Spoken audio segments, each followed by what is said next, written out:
500 hours. That's how much time one advisor saved just by changing the way they run their meetings. No extra staff, no more clicking through screens, just talking. Today, I'm sitting down with Arnold Shu, the founder of GReminders, who built a voice-aware AI system that does what every advisor wishes their tech stack could do: listen, remember, and act. His system, already in use by top-performing advisors, is freeing up entire work weeks, cutting admin time in half, and making CRMs feel like they actually serve you. But this isn't just about automation, it's about getting your attention back so you can show up fully present in every client conversation. This interview is part of my Digital Kaizen for Financial Advisors series, where we explore the small shifts that lead to big wins. If we've ever wondered what's possible when your tools finally work with you, not against you, this is your blueprint. Arnold, thank you so much for joining us today. Thanks for having me. Absolutely, absolutely. And you know, we did an article on this for the book that I have coming out, the Digital Kaizen for Financial Advisors. But this was a deep dive on this topic of GReminders, and so I'm going to ask you some questions based on that. But I encourage people to go out on LinkedIn and find that article. We got a lot of eyeballs on that when we put it out there. And for other advisors who are considering what do I use for my tech stack, there's a lot of choices there. One of the things that you mentioned in that article that really stood out to me was that you talked about how AI can save advisors up to 500 hours a year. That's a staggering claim. Can you walk us through what that looks like in an advisor's real world workflow, from that moment a meeting is booked right up to the follow-up? Yeah, absolutely. By the way, before I get into that, I love the sort of digital Kaizen term. Kaizen is sort of continuous improvement, and as you improve different aspects, you really get very, very meaningful output and improvements from your systems and processes and so forth. So let me talk about sort of, what we do. And generally, we look at everything through the lens of a meeting lifecycle, right? And so if you think about wealth management and what financial advisors do, they effectively, spend time with their clients, getting them to understand how their portfolio is performing and ultimately, leading a better sort of financial life. And so when you look at that sort of life cycle, they meet with their clients typically maybe twice a year, once a year, maybe once a quarter. Really kind of depends on what their cadence is. We deeply integrate with the systems that they use every day. So typically CRMs and other systems that they interface with, Outlook and web meeting tools and so on and so forth. But we understand the cadence that they have with their clients, right? So start for that. What's the frequency of your meeting? We look into those systems and we automate the process of actually getting something on the calendar. So it sort of starts with sort of the scheduling aspects of things, making sure that we understand the availability of the advisor, the availability of the client, and effectively facilitating that and giving some self-service tools to the client so they can book a meeting. Once a meeting is booked, you now have different workflows that might get kicked off within a CRM or with other sort of process tools that might kick off certain actions and different things that lead to. So that's sort of effectively all automated. We also make sure that the client actually shows up to the meeting. We send them email, SMS, different types of sort of communication channels to ensure that they show up. Furthermore, before the meeting, right? So typically the advisor needs to get better prepared for the client, do a sort of recap of what has transpired since the last time they talked. Could be in the last 6 months, last 12 months, all the things that have happened.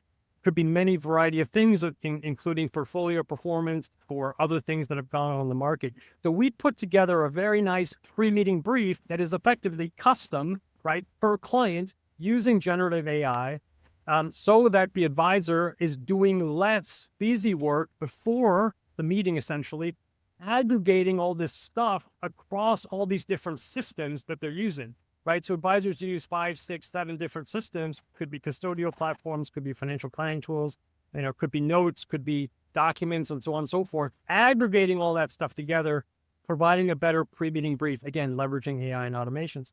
And then once you're in the meeting, actually having the meeting just like we are today, We have a note taker product that essentially joins the meeting. It's effectively a bot that listens to the meeting, transcribes, and then pulls out summaries, action items. So after the meeting, so the advisor is completely present, right? When they're engaged with the client. And then the system is effectively taking notes. So before, maybe you had a paraplanner or something participate, they're taking notes. You don't need to do that anymore. It's effectively AI is doing that on your behalf. Creates a very nice meeting summary, financial notes. You can lay out sections, customize, et cetera, et cetera. It recommends action items for different people. So you talked about Chris, go do X, take your RMD, et cetera, et cetera. And then again, pushing all that stuff back into your system of record so that it's effectively all there. And then lastly, we also pre-draft a follow-up email for the advisor in their inbox. That's effectively sitting in the drafts folder as a follow-up to the client, say, here's what we talked about, and here are the things that we sort of actioned on. And the advisor obviously can review that, make any changes, and then quickly hit send. So hopefully, with all of those different aspects, you can kind of see, some of the impact on, time back to the advisor. Absolutely. I love it. I love it. Everything that you kind of touched upon here, as an advisor, the idea of it being calendar centric or meeting centric. I think I learned a long time ago in productivity philosophy, like, stick to one calendar, right? Don't have multiple calendars. So having something come out of that one calendar to kind of kick it all off is fantastic. The other thing is I shared with you before we started this, right? I just got back from taking my mom to the doctor's office. This is relevant. I'm getting there. So the idea of being able to, sit in somebody's office. And have you ever been at the doctor's office and you just expect them to have looked at your medical records before you get there, and then you get this blank stare and they didn't look at it? But from what you're describing with GReminders, it's literally giving us these pre-meeting notes where it's doing a nice summary of those conversations, so we're not having to reinvent the wheel before we sit down, putting us in a really good spot before meeting with the clients. I love that. I love that. Now I'm going to pivot and talk about something that you wrote about in this article, or that you talked about in this article, and it's the invisible partner concept. You use this term, the invisible partner, to describe your AI. I love that framing, and it feels less like replacing advisors and more like empowering them. How do you see that mindset shift changing the way advisors approach their tech stack? Yeah, we definitely think of AI as a partner, certainly not as a replacement, right? And if you are, if you've accumulated some wealth, over time, you are unlikely to give those decisions to a robot or a robo advisor, as is commonly the case for sort of lower net worth folks. And so to that extent, you want to empower the advisor. Ultimately, that is why there's a service engagement in the first place. Otherwise, so AI is really there to sort of help the advisor. There's a lot of places where AI can help and assist, right? So we think about AI and automations as not just sort of AI on its own, but there's a lot of places where AI can help. And so, it really starts with minimal change management, right? So change management is a very difficult thing in general. If you ask people to change how they behave, that is just sort of tough to do. And so for the most part, we try to minimize change management in the sense that, how do you work today? Okay, let the AI and automation sort of do some of the things that you're already doing manually without changing anything. Just don't do them. Let AI and automations take some of that off of your plate. But you're still engaging with the client. You're still meeting your client. You're still sending them notes and emails and so on and so forth. But again, let AI help you, sort of make you sort of, superhuman, as we like to say. And so for the most part, we've kind of focused a lot on this kind of back office stuff. So, low impact from a client standpoint, but high impact from a back office efficiency standpoint.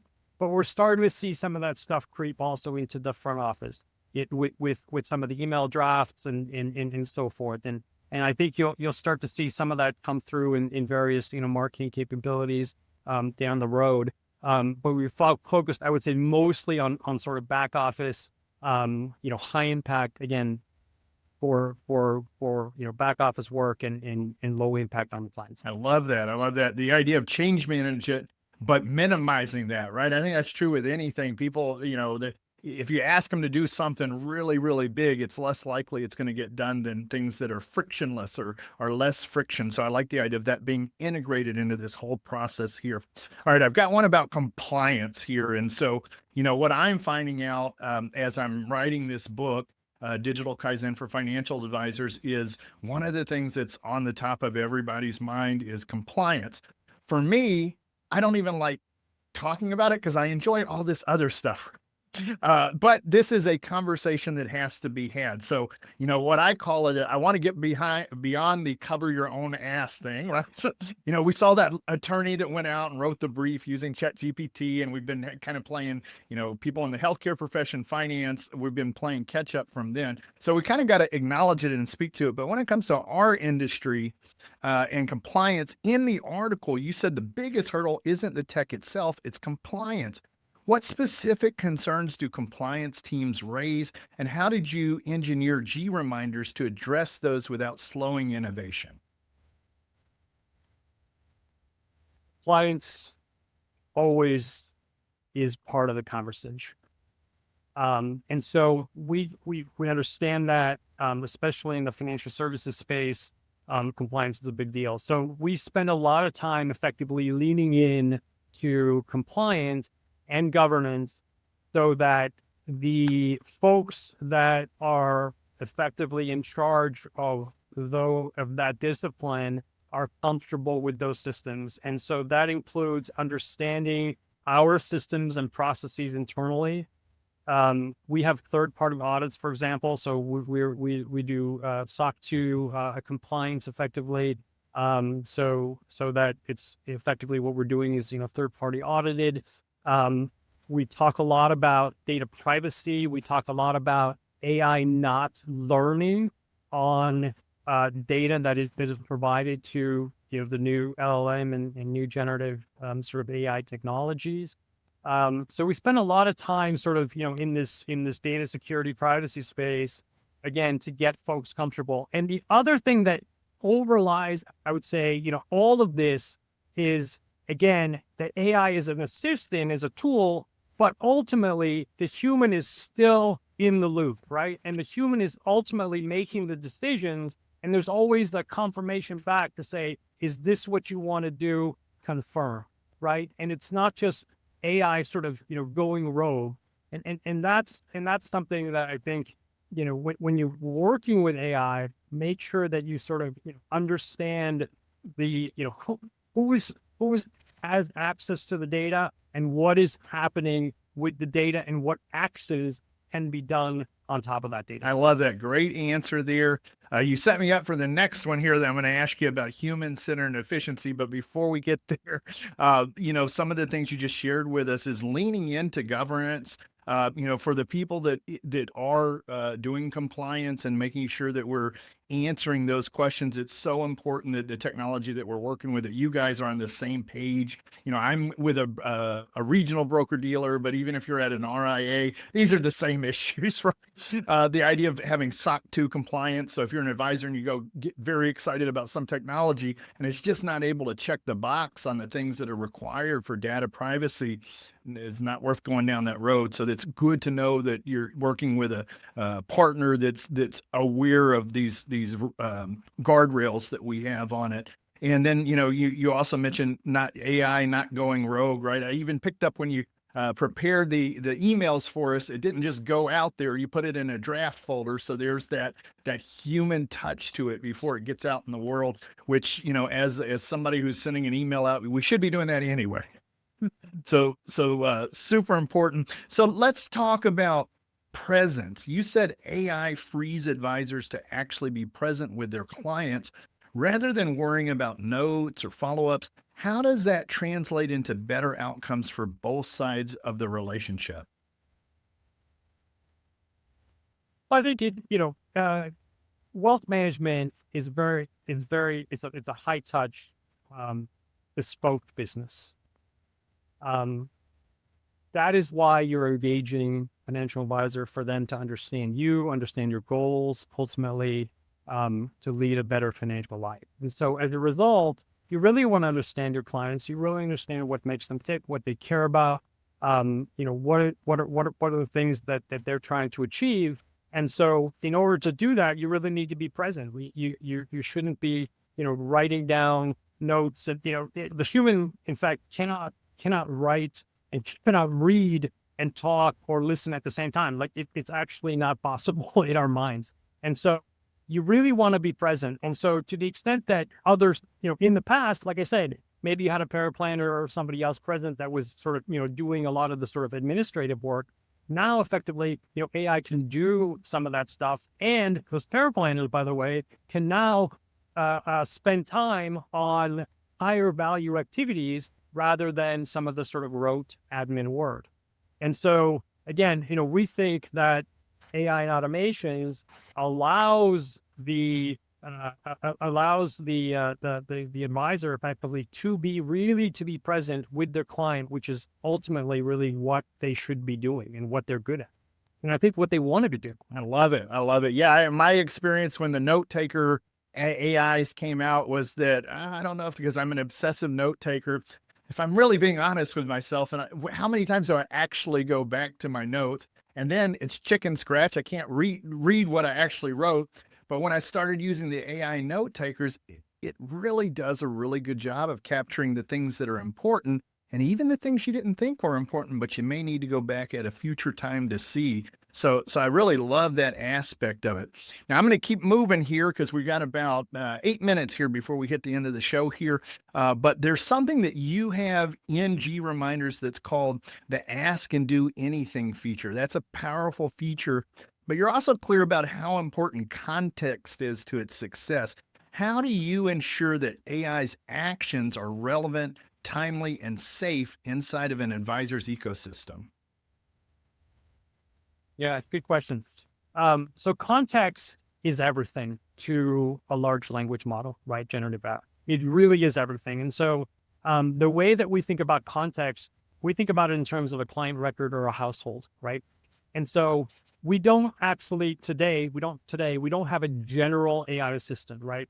So we have effectively an agent or an assistant that sits on top of the household or the client record. And as a result, it's effectively guardrail just on that. And so the client ID, the email, addresses, things like that, things that are sort of effectively, primary IDs or primary keys, help with the guardrails as far as what data it has access to and the data that is effectively ultimately powering the responses. And so you navigate to a household and you can ask questions against the entire data set that underlies that particular household.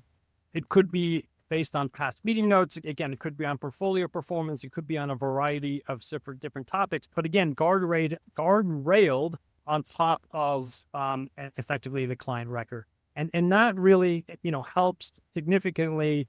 The most difficult thing is building this sort of generalized AI assistant that is fully aware and has federation to, all these different systems. And that's kind of where, you start to see hallucinations or areas of sort of going rogue. So that's kind of how we've guardrailed it today. And again, we'll make evolution over time here. I love it. When it comes to that, the idea of less is more sometimes, and giving it very good context to where it's going to go, by, limiting it by household. When you're asking a question, it makes it relevant and it's not going all over the place to track the information down. I love that. I love that idea. That idea of being able to answer from that. And then the idea of just the data set that you're basing it on.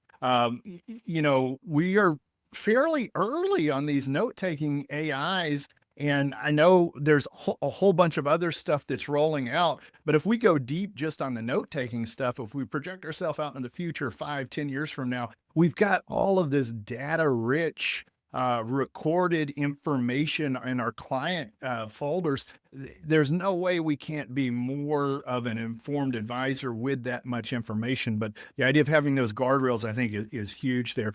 Got just about 5 minutes or so. One of the things that you mentioned and the article is a shift from reactive AI to proactive, moving from pulling data to having AI push next best actions.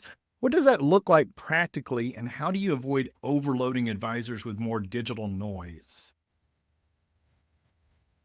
So this is an area that I'm super excited about. It's definitely an evolving area, and we're still doing lots of sort of active development with regard to this. But pulling out market data, combining effectively market data and private data, right? So data around the client, around their goals, around things that are happening around their financial life, and bubbling that up through notifications, through dashboards, and different things of that nature, kind of really changes, changes the way that clients, or I should say advisors, have the ability to essentially identify areas that could be of interest or could be issues, and bubbling those up and having relevant, timely conversations. Now, the challenge here is making sure that we're not fire hosing a data set to the advisor so that it's sort of piecemeal and at the right time, right?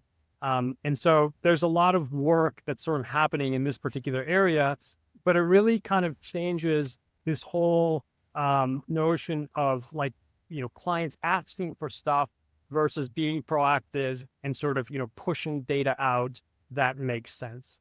And so again, it's in sort of evolving area. There's a tremendous amount of work here. We spend a lot of time sort of in what we call plumbing. Like, it's less important what model, what generative AI models are being used. It's more important that the data, that you have the right plumbing in place so you can pull the right data elements so that you can ultimately drive the insights, for the advisor and ultimately to the client.